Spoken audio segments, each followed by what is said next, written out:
You don't live in the world. You live in your picture of it. Arthur Schopenhauer opens his masterwork with a sentence that should stop a scrolling thumb in midair. The world is my representation. He is not inviting denial. He is forcing a recognition. Everything you meet arrives already shaped by a lens. Your nervous system, your language, your history, your habits of attention. Change the lens and you don't magic away facts. You change how facts strike you, what they mean for your next move, how much of your energy they can tax or feed. This is a sober, ethical project, not a trick. The task is to master the art of seeing without lying, to hold reality in view, and at the same time reclaim authorship over the frame through which it reaches you. Manage attention, and you are designing the world you must live in.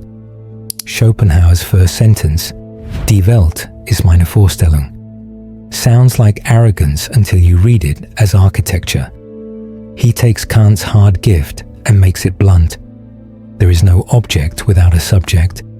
Whatever the world in itself may be, what you actually live inside is how it appears to a subject like you, structured by your forms of intuition, space and time, and your causal grammar. You never meet a raw thing. You meet a thing already placed in space, sequenced in time, and linked by because. This is not a solipsist boast. It is a field report from the only position a human can occupy. The subject/object split is not a philosophy game. It is the operating system of experience. You are always looking through a lens. Schopenhauer is not peddling relativism. He insists on the stubbornness of the given and on intersubjective checks. If a bus meets you in the crosswalk, the metaphysics can wait. You will feel the bus. Facts can crush your preferred mood. He only demands that you see the double entry ledger you live with every hour. There is the event, and there is the way it shows up for you. You can adjust the second without falsifying the first. Treating the two as one is how catastrophizing seizes your day and how distortion online colonizes your mind. Treating the two as separable is how you reclaim agency without pretending to be God. He presses further. The world as representation is surfacing of something deeper. The blind, insistent will pulsing through organisms, including you. Your intellect is, in his darkest line, the will's hired clerk. It selects images and arguments to justify the will's appetites and anxieties. That doesn't mean you are doomed to be fooled by your own mind. It means attention is political. Which images are allowed to rank highest? Which narratives are fed? Which cues are starved? If the clerk works for fear, you will prove that the day is a catastrophe. If the clerk works for dignity and duty, it will assemble a different picture from the same pieces. This is why your lens is not a luxury toy. It is the tool by which you assign meaning to pain, weight to news, scale to opportunity, and form to threats. Two people can face the same layoffs, read the same headlines, scroll the same feed, and one will be paralyzed while the other begins the next honest action. They did not live in the same world because their representation was not the same. Schopenhauer's severity is actually mercy. He takes away the delusion that your experience is simply what is, and restores the truth that it is what is for you, which is precisely where your freedom resides. The discipline this demands is immediate. You stop taking your first picture as a photograph and start treating it as a sketch. You learn to say, here is the event, here is my representation of the event, and you give yourself permission to revise the second in line with truth and usefulness. You do not deny the diagnosis. You refuse the narrative that smuggles in always and never. You do not ignore risk. You refuse the scale that implies the sky has already fallen. The subject/object split is not a parlor trick. It is the doorway out of automatic suffering. You build a lens on purpose, or you live through one assembled by your fear, your feed, or someone else's profit motive. If the world you inhabit is your representation of it, then your attention is the lens maker. And today, that lens has a hungry accomplice, the headline. Schopenhauer knew the intellect loves the dramatic because the will loves stimulation. He would recognize the modern news cycle as the will's favorite theater, a stream of salient horrors, chosen precisely because they are exceptional, delivered at speed, and dressed in urgency. The result is not knowledge. It is a picture climate, a sticky impression that the world is only the latest calamity. The negative news spiral is not a report. It is an architecture in your head. The trick is not to deny facts. The trick is to refuse the spiral's frame while keeping the facts intact. Begin by naming the bias that's being rented from your nervous system. Negativity bias, availability heuristic, survivor's fallacy. Bad sticks longer, salient sticks deeper, available sticks truer. Schopenhauer would shrug and say, yes, the will loves to be troubled. Your job is to demote trouble from tyrant to information. If a story is tragic, say tragic, not total. If a trend is real, measure it. Don't let it metastasize into everything. The clerk has to be managed. He would also tell you to add missing coordinates. Headlines yank events out of time and out of proportion. Put them back. What is the base rate? What is the denominator? What is the change over 5 years? You are not sugarcoating. You are replacing drama with scale. A hurricane that destroys one city is terrible. It is not proof that reality has turned malevolent or that all human effort is vanity. A recession that wrecks your quarter is costly. It is not evidence that your life is a mistake. Attention that adds scale edits suffering back down to the size of the facts. Then time box the intake.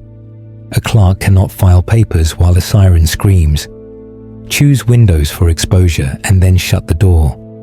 This is not cowardice, it is sanitation. You cannot do the duties that are yours if your picture is hijacked by every tragedy that is not. Schopenhauer's sympathy is fierce, but it never confuses compassion with surrender. Take what you need to be a responsible neighbor, citizen, or leader. Then move your attention to the field where your will can act without turning predatory. Finally, diversify inputs that train the clerk to see more than crisis. He believed aesthetic contemplation, art, music, nature, temporarily silences the will and shows you a world not organized by threat and craving. This is not escapism, it is counterweight. A mind that never sees beauty will think the only honest picture is horror. A mind that regularly sees beauty can hold horror without making it a regime. You will still sign the petition, volunteer the time, pay the tax, build the plan. You will do it inside a world that is larger than whatever the feed can monetize today. The negative news spiral wants you to confuse salience with frequency, vividness with importance, and exposure with obligation. Schopenhauer's lens work breaks those mergers apart. Speak the fact cleanly. Restore the missing scale. Limit intake to preserve agency.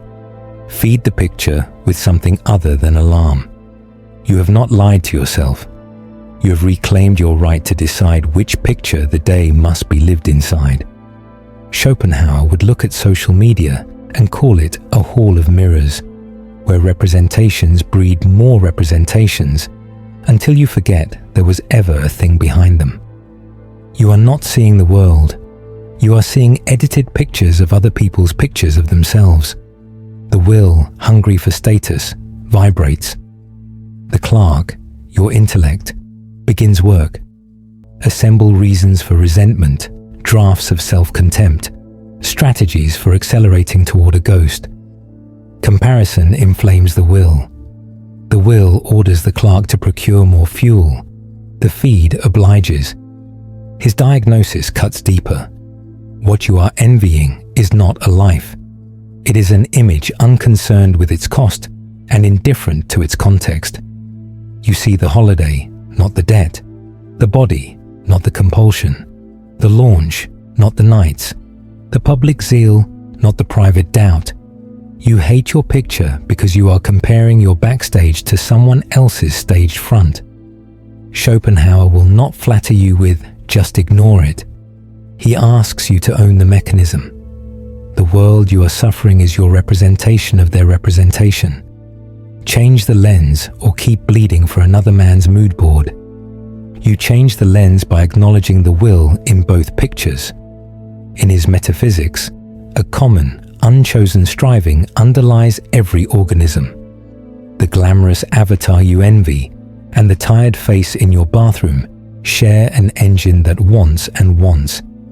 That recognition can turn comparison into compassion. Not pity, which flatters the self, but a cooler mercy. Another creature is trapped in wanting, and its clerk is busy crafting pictures to satisfy that trap. Sometimes the kindest thing you can do for your own will is to stop feeding it other wills to imitate or oppose. This shift is practical. Replace comparison with criteria that are yours and measurable by you. Schopenhauer will never say, "Construct a happy illusion." He will say, "Select a picture you can inhabit." Yours might be craft delivered on a cadence, not clout accumulated on a platform. Yours might be conversations that leave the other less agitated, not threads that win a point. Yours might be hours spent making something nobody will like publicly and everybody will use quietly. The lens becomes yours when your metrics stop being borrowed. You can also design small abstentions that cool the will and clean the clerk's desk. Remove the app for a week and watch how your picture of the world changes. Post less and see whether the need to narrate everything loosens. Populate your feed with people who publish process and failure, not only finish lines. None of this is denial. It is sanitation. You are curating the inputs that train your representation. The goal is not to pretend other lives are ugly. The goal is to stop outsourcing your picture to a machine tuned for envy. The hardest move is to let your life grow in places that cannot be photographed well. Schopenhauer trusted the quieting power of contemplation and compassion. The moments when the will's cravings dim and attention rests on what is. If you can't give your will what it wants, give it what eases it. A day with someone who needs you and can never repay is a picture the algorithm cannot grade and your mind will remember. A long walk without proof makes you less useful to the marketplace and more at home in your life. The lens does not have to be exciting to be true. It has to be yours. Schopenhauer's intellect explains events by chaining them. Because, therefore, he names this habit the principle of sufficient reason. It is how you navigate the world. Causes lead to effects, motives to actions, premises to conclusions. The same habit becomes a tormentor when fear rents it. One bad fact appears and your clerk goes to work. Because the boss frowned, therefore I will be fired. Therefore I will be ruined. Therefore I was a fool to try. Therefore the world is hostile. The result is not insight. It is a screenplay. You are living inside a film that you produced out of fragments and feeling, and the body believes the film because the body only ever meets representations. The fix is not to outlaw because therefore, it is to reassert custody over it. Start by separating the layers Schopenhauer insists on. The event, your representation of the event, and the chain you are adding. The event is single and small. Your representation is large and loud. The chain is a projection. Say it out loud so the clerk is forced to place its work on the desk. A sales call stalled is the fact. This always happens is the representation. My career is over is the screenplay. When you sort the pile, the heat drops, not because you lied to yourself, but because you put the right names on the right pages. Then demand evidence for each link. Schopenhauer will not allow a chain to be accepted because it is vivid. If a conclusion is necessary, it will survive a short cross-examination. Has this happened every time? Did one predict a life of failure last year? Is there a base rate that contradicts your certainty? In many cases, you will discover you are treating emotional intensity as proof. It is proof that you are aroused, not that the film is true. Redirect the clerk toward what he is meant to serve. Action. Catastrophizing consumes energy that belongs to the next honest move. The humane question becomes, what small, reversible act tests the next link in reality? Call the client back. Ask for the missing information. Draft the resume. Book the appointment. If the chain was prophetic, reality will confirm it soon enough. If it was fantasy, reality will break it.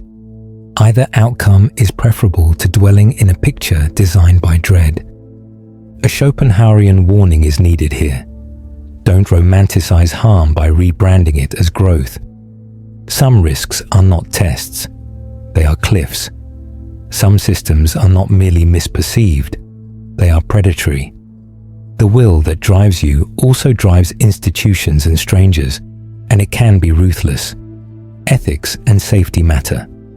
If your chain points to danger that your body recognizes because it has seen it before, respect that memory. Changing the lens is not an excuse to violate your own hard-won wisdom. You are interrupting panic, not silencing intuition. Finally, end the day with a gentle audit of your clerk. Where did it make films? Where did it present facts? Where did it help you act?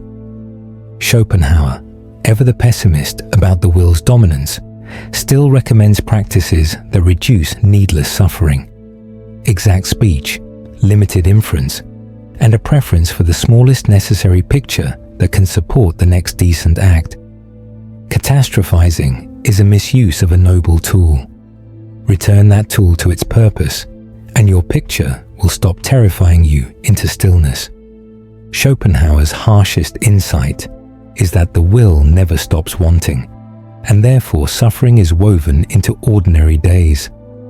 His softest gift is the discovery that contemplative attention, especially to art and nature, can suspend the will's demand for mine and more, and show you the world under a different light. In those minutes, the clerk is not hunting arguments for desire or fear. It is simply presenting what is, with an evenness that cleans the lens. That cool light is not a luxury. It is medicine for a mind inflamed by feeds, forecasts, and fights. He does not ask you to become an aesthete who replaces duties with galleries. He asks you to give the clerk regular access to material that isn't designed to arouse the will. Music that absorbs without selling you a mood. Painting that invites you into form and color without an agenda. Poetry that slows inference long enough to see. A tree line at dusk that reminds your body what proportion feels like. These moments do not solve problems. They recondition your picture so that problems are not the only thing in it. Craft functions similarly. When you give your hands a task, planning wood, kneading dough, sanding a frame, the will quiets because attention has a home. You are not escaping, you are grounding. The lens clears because you are required to match your image with the stubbornness of the material. In Schopenhauer's terms, you are shifting from being a servant of the will to being a spectator of representation. This spectator stance is not irresponsible, it is restorative.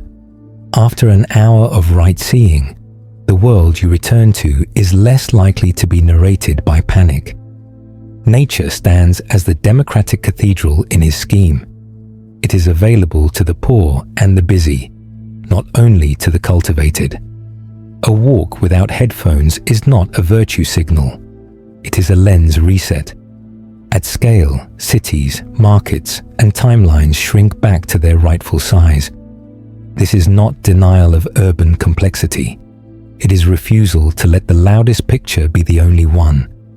You are rebalancing the portfolio of your experience away from outrage and toward proportion. Proportion is not naivety. It is sanity. He pairs all of this with compassion. If the will is the same in all of us, and suffering is the common tax, then seeing the world clearly should make you gentler. Your lens is not only for self-preservation, it is for neighbor preservation. Practice a little mercy where your representation tempts you to contempt. The person who cut you off is a creature trapped in wanting. The colleague who boasts is a creature terrified of vanishing. These recognitions do not absolve harm. They make your picture less cruel than your pride wants it to be. You will be told that this is soft in a hard time. Schopenhauer, famous for severity, would laugh. The mind burning itself on constant alarm is too weak to be brave where bravery is needed. Aesthetic contemplation, craft, and nature are not retreats from reality. They are repairs to the lens so that when you must look straight at pain, you can, without turning the whole horizon into pain. The world remains your representation, and you will represent it more truly if you occasionally give the clerk a task that isn't lobbying for the will. The final caution is the one Schopenhauer himself would slam on the table. Don't use representation as a license to fabricate a cheerful delusion. Facts are stubborn, and some are brutal. The discipline is to carry two obligations at once: fidelity to what is and authorship of how it is held. The world is my representation does not mean the world is what I wish. It means the world I must live in arrives through a lens I can refine. Refinement is not repainting a wall you refuse to repair. It is removing grime so you can see where the repair is needed, and do it without despair. You do this by keeping two registers. In one, the factual ledger, you write what happened in words that would survive cross-examination. In the other, the lens ledger, you write the picture your mind produced and the picture you choose to live inside instead. The first keeps you from lying. The second keeps you from drowning. Both are true in their way. The event as given, the representation as chosen. Over time, this twin accounting becomes reflexive. Bad news lands and is acknowledged. The clerk reaches for an old film and is caught. A new, smaller, saner picture is adopted, and action proceeds.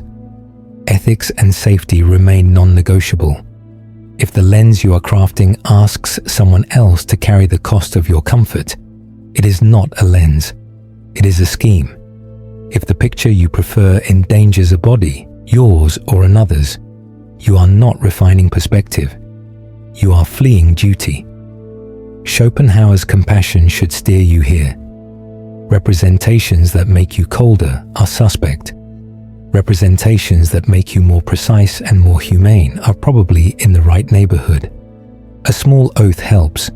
You do not need a program. You need a sentence you can keep under weather. Try this. I will state the fact without theater. I will name my picture.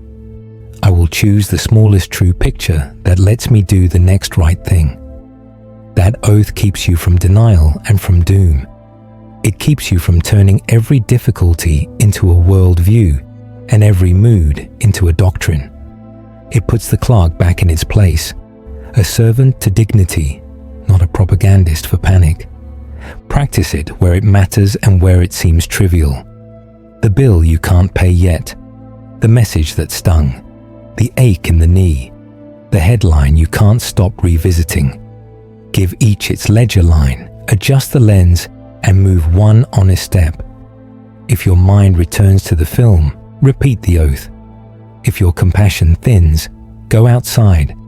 Look at something that doesn't want anything from you, and let the will cool. Then return and choose again. You made it here, which already marks a refusal to let algorithms and reflexes own your picture. If Schopenhauer's hard opening, "The world is my representation," has become a handle instead of a slogan. Use it before today ends. Name one fact cleanly. Name the picture you first made. Replace it with a smaller true picture that lets you act without lying and without surrender. Carry that act into the next hour. Share this with someone drowning in doom images. And if you keep company with men who want their lives to hold under load, keep this lens close. Change the lens, and you don't escape the world. You change the one you must live in.